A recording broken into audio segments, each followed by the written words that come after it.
El tema de hoy es electroválvulas.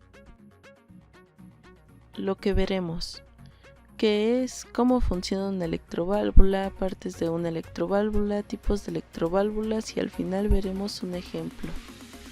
¿Qué es una electroválvula? Las electroválvulas son dispositivos que responden a pulsos eléctricos. Por la corriente que circula es posible abrir o cerrar la válvula controlando de esta forma el flujo de fluidos.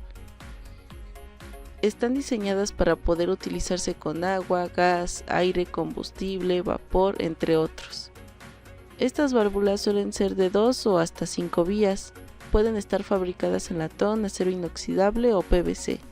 Esto depende del fluido que se vaya a utilizar. Partes de una electroválvula.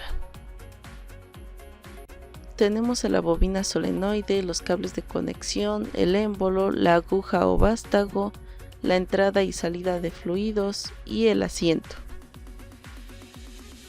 ¿Cómo funciona? Al circular una corriente por el solenoide se genera un campo magnético que atrae al núcleo móvil y al finalizar el efecto del campo magnético el núcleo vuelve a su posición, en la mayoría de los casos por efecto de un resorte. En las electroválvulas puede haber normalmente cerradas o normalmente abiertas, esto dependiendo de la función que va a realizar, ya sea que esté cerrada y cuando reciba una señal el solenoide se abra, o que esté abierta y cuando reciba la señal se corte el flujo. Tipos de electroválvulas. De acción directa. En esta familia de válvulas, el flujo electromagnético actúa directamente en el émbolo que cierra o abre el orificio, permitiendo que el líquido pase o pare. De acción indirecta. La característica principal de la válvula de acción indirecta es que cuando recibe el comando eléctrico se acciona el émbolo, el cual permite a su vez como segunda acción o bien acción indirecta, que el diafragma principal se abra o se cierre. Esta serie de válvulas necesita una presión mínima para poder funcionar correctamente. También en esta serie de comando indirecto tenemos válvulas normalmente cerradas y normalmente abiertas. De acción mixta.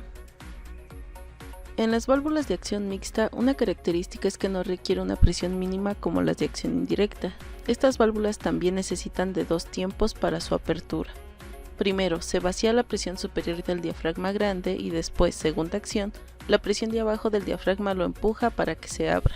Además, el émbolo está sujetado por medio de un resorte al diafragma grande y este resorte acelera la acción de la presión de abajo hacia arriba para abrir el mismo diafragma. Esta es la segunda etapa de apertura.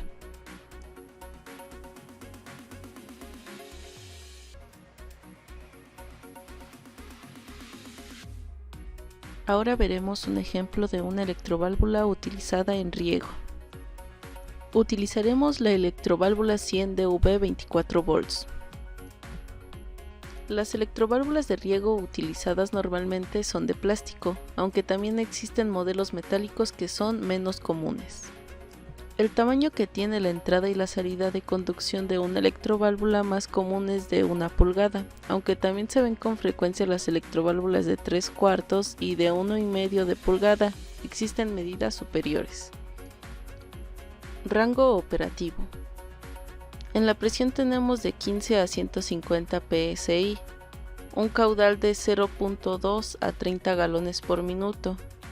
La temperatura que aguanta del agua es de hasta 43 grados centígrados y la temperatura ambiente es de 52 grados centígrados.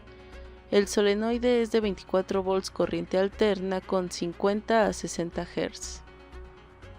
Suelen tener un grado de protección contra la humedad alto, ya que se instalan bajo tierra y hay una alta probabilidad de que se inunden en algún momento.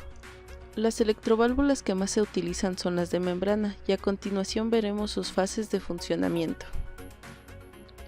Fase 1. Reposo. Al dejar de recibir una corriente eléctrica en el solenoide, el núcleo baja por el empuje de su muelle interno y lo tapa. Esto impide que el agua en la cámara superior pueda escapar y empieza a aumentar la presión. Es cuestión de tiempo, casi segundos, que la presión en la cámara superior sea mayor que en la inferior y el riego se detenga. Fase 2. Apertura. El programador envía una corriente eléctrica al solenoide habitualmente de 24 volts. Cuando la corriente llega a las espiras, se genera un campo magnético que levanta el núcleo liberando un paso para el agua. Este pequeño agujero que queda libre facilita la salida del agua desde la cámara superior del cuerpo de la electroválvula. Fase 3. Electroválvula abierta. Con la salida del agua de la cámara superior por el ducto liberado por el solenoide, la presión existente en dicha cámara se reduce o es directamente despreciable. En un determinado momento, la presión del agua será superior a la que ejerce el muelle que mantiene la membrana cerrada.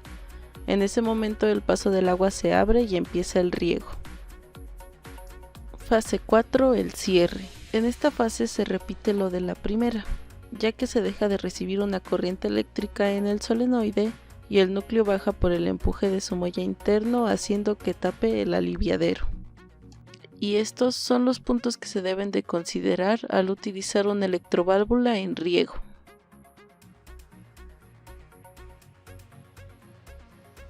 Así es como terminamos este video, nos vemos en la próxima, gracias.